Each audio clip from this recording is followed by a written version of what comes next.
Minsan naisip natin, bakit parang napaka-unfair ng mundo? May mga plano tayo at dasal na parang hindi natutupad. Hindi naman tayo masamang tao.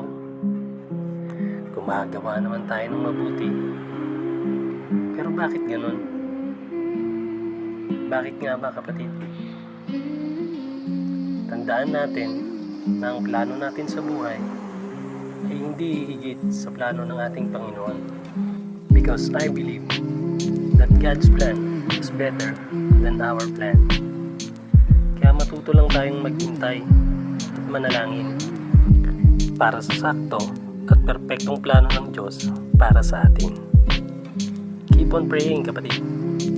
Dahil ang lahat ng plano at dasal natin ay ibibigay niya sa tamang panahon.